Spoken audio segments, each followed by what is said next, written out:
안녕하세요. 스포츠 분석 천교수입니다. 저희 채널을 방문해 주셔서 감사합니다. 이번 회차 천교수 가족방 적중 내역입니다. 적중하신 분들 모두 축하드리며 오늘의 경기 분석도 재밌게 시청하시고 유익한 정보 얻어가시기 바랍니다. 천교수 가족방 입장은 영상 하단 고정 댓글을 통해 입장 가능합니다. 그럼 오늘의 경기 분석 시작하겠습니다. 9월 8일 네이션스리그 6경기 분석 시작하겠습니다. 첫 번째로 그리스 대 핀란드 경기 알아보겠습니다. 먼저 그리스는 유로 본선 진출에 실패한 전력이다. 새로 부임한 요바노비치 감독의 데뷔전이다. 부알라키스의 빌드업과 촐리스와 파빌리디스를 중심으로 지공 전개를 펼칠 것이다. 다만 아직 요바노비치 감독의 색채가 완벽하게 적용되기엔 짧은 시간이었던 만큼 유기적인 공격 전개는 어려울 것이다. 마프로파노스와 차지아코스이 이끄는 수비 라인은 핀란드의 공격 라인과 확실한 체급 차이를 보여줄 수 있을 것이다.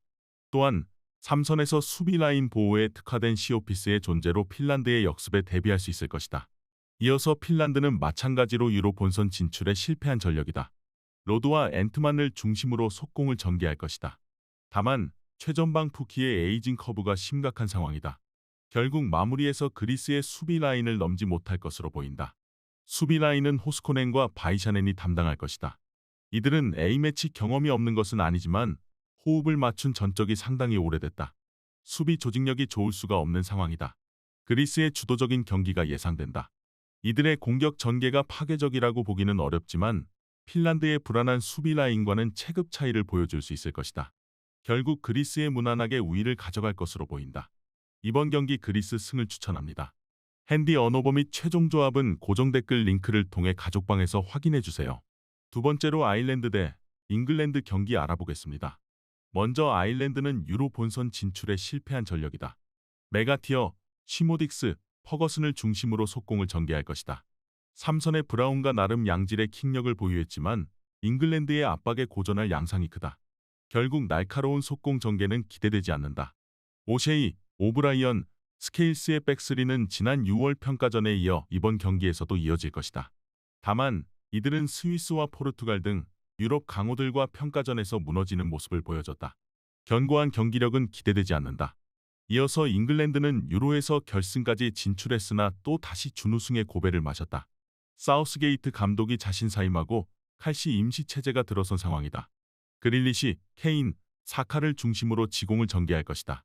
다만 벨링엄과 포든 등 주요 3선 자원들이 결장하며 라이스, 갤러거, 마이누가 중원을 구성할 것이다.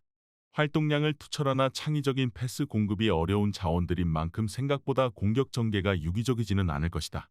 그럼에도 수비 라인은 탄탄하다. 스톤스, 맥과이어, 게이가 백스리를 구성하며 안정적인 경기력을 선보일 것이다. 아일랜드의 속공의 실점을 허용할 일은 없어 보인다. 잉글랜드의 일방적인 경기가 예상된다. 다만 이들의 3선 조합은 평소보다 날카로운 패스를 공급하기 어려울 것이다. 그럼에도 최전방 3톱의 체급 차이를 통해 압도적인 경기력을 보여줄 것으로 보인다. 이번 경기 잉글랜드 승을 추천합니다. 핸디 언어버 및 최종 조합은 고정 댓글 링크를 통해 가족방에서 확인해주세요. 경기 분석 잘 보고 오셨나요? 다음 경기 분석 보시기 전에 천교수 가족방 입장하시는 법 안내해드리도록 하겠습니다. 첫 번째로 영상 하단 댓글을 클릭해주세요. 두 번째로 링크를 클릭하신 후 세 번째로 채팅 참여하기 클릭하셔서 문의 주시고 답장 기다려주시면 됩니다. 남은 영상, 유익한 정보 얻어가시길 바라며 이어서 다음 경기 분석 시작하겠습니다. 세 번째로 조지아 대 체코 경기 알아보겠습니다. 먼저 조지아는 유로 본선에서 16강이라는 괄목할 성적을 기록했다. 이들의 최전방 크바르첼리아와 미카우타제가 이끄는 속공은 유로에서도 위협적으로 작동됐다. 3선에서 코초라슈빌리의 빌드업과 함께 나름대로 나쁘지 않은 모습을 보여줄 것으로 보인다. 다만 체코가 수비 라인을 낮게 형성하는 전력임을 감안할 때 대량 득점은 기대되지 않는다. 유로에서부터 호흡을 맞추고 있는 카시아, 드발리, 그베레시아니가 이번 경기에서도 백스리를 담당할 것으로 보인다. 체코의 속공에 나름대로 대비가 된 전력이다. 이어서 체코는 유로 본선에서 조별 탈락의 수모를 겪은 전력이다. 체르니, 쉬크, 흘로책이 이끄는 공격 라인은 나름 준수하다. 다만 조지아 역시 수비 라인을 낮게 형성하는 만큼 결정적인 기회가 잘 나오지 않을 것이다. 유로에서 수비 라인을 담당했던 홀스가 소집 명단에서 제외됐다. 지마, 흐라나츠, 크레이치가 다소 어색한 백스리를 구성할 것이다. 그나마 수책과 프로보드 덕분에 조지아의 속공에는 나름대로 대응이 가능해 보인다. 두 팀 모두 라인을 낮게 형성하고 신중하게 경기에 임할 것으로 예상된다. 대량 득점 가능성은 극히 떨어지는 상황이다. 결국 90분 내내 지루한 공격 전개만을 보여주다 경기가 끝나는 그림이 그려진다. 이번 경기 무승부를 추천합니다. 핸디 언어버 및 최종 조합은 고정 댓글 링크를 통해 가족방에서 확인해 주세요. 네 번째로 우크라이나 대 알바니아 경기 알아보겠습니다. 먼저 우크라이나는 유로 본선에서 조별 탈락이라는 수모를 겪었다. 샤파렌코와 치안코우를 중심으로 나름 경기를 주도할 수 있을 것으로 보인다. 야렘추크와 도브비크의 조합은 유로에서는 아쉬웠지만 공중볼 경합에서는 확실히 우위를 점할 수 있는 자원들이다. 나름 찬스를 생성할 수 있을 것이다. 자바리니와 마트비엔코의 수비 라인은 지난 유로에 이어 이번 경기에서도 가동될 것이다. 진첸코가 3선으로 좁혀 들어오는 움직임을 가져가기 때문에 알바니아의 역습은 충분히 방어할 수 있을 것이다. 이어서 알바니아는 마찬가지로 유로 본선에서 조별 예선 탈락이라는 아쉬운 성적을 기록했다. 아슬라니의 전진 패스를 바탕으로 아산이 라치, 바이라미를 중심으로 속공을 전개할 것이다. 다만 최전방 마나이의 폼은 회복되지 않는 모양새다. 우크라이나의 수비 밸런스를 상대로 고전할 여지가 상당하다. 유로에서 수비 라인을 담당했던 아에티와 짐시티가 소집 명단에서 제외됐다. 이스마일리와 쿰블라가 새로 수비 라인업을 형성할 것으로 보인다. 조직력이 좋을 수가 없는 상황이다. 우크라이나가 경기를 주도할 수 있을 것이다. 다만 이들의 최전방 라인의 파괴력이 강하지는 않다. 그럼에도 수비 라인이 엉성한 알바니아를 상대로 우위를 점할 것으로 보인다. 이번 경기 우크라이나 승을 추천합니다. 핸디 언어버 및 최종 조합은 고정 댓글 링크를 통해 가족방에서 확인해 주세요. 경기 분석 잘 보고 오셨나요? 다음 경기 분석 보시기 전에 천교수 가족방 입장하시는 법 안내해 드리도록 하겠습니다. 첫 번째로 영상 하단 댓글을 클릭해 주세요. 두 번째로 링크를 클릭하신 후 세 번째로 채팅 참여하기 클릭하셔서 문의 주시고 답장 기다려 주시면 됩니다. 남은 영상 유익한 정보 얻어가시길 바라며 이어서 다음 경기 분석 시작하겠습니다. 다섯 번째로 독일 대 헝가리 경기 알아보겠습니다.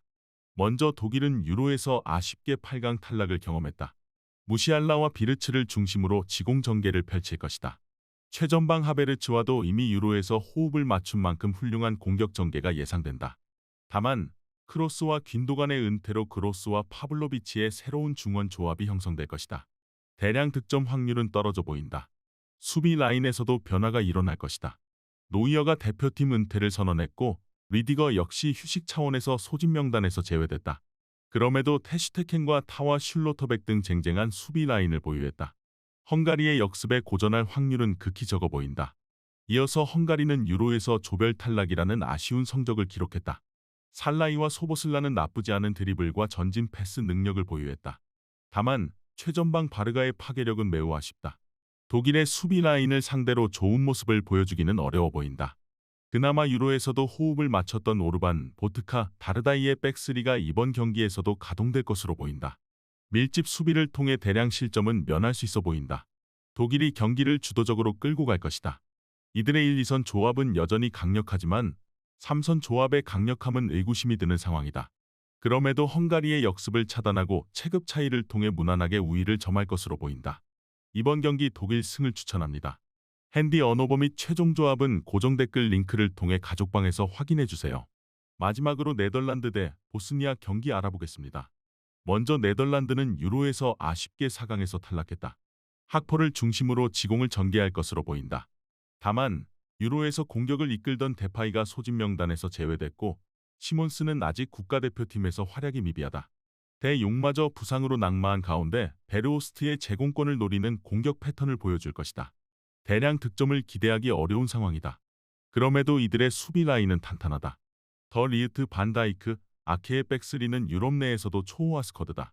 보스니아의 단순한 공격 전개는 충분히 감당할 수 있을 것이다. 이어서 보스니아는 유로 본선 진출에 실패한 전력이다. 3선에서 크루니치와 기고비치의 침투 패스를 통해 베테랑 제코와 데미로비치의 제공권을 노리는 단순한 패턴이 예상된다. 네덜란드의 수비 라인을 공략하기엔 한계가 명확하다. 그나마 지난 6월 평가전에서 호흡을 맞춘 아흐메도지치, 비카시치, 카티치의 백스리가 출격할 수 있을 것이다. 대량 실점은 간신히 면할 수 있을 것이다. 네덜란드의 주도적인 경기가 예상된다. 이들의 공격 전개가 정상적이지 못한 것은 사실이지만 안정적인 수비 밸런스를 바탕으로 우위를 가져갈 수 있을 것으로 보인다.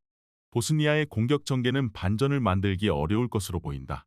이번 경기 네덜란드 승을 추천합니다. 핸디 언어버 및 최종 조합은 고정 댓글 링크를 통해 가족방에서 확인해 주세요.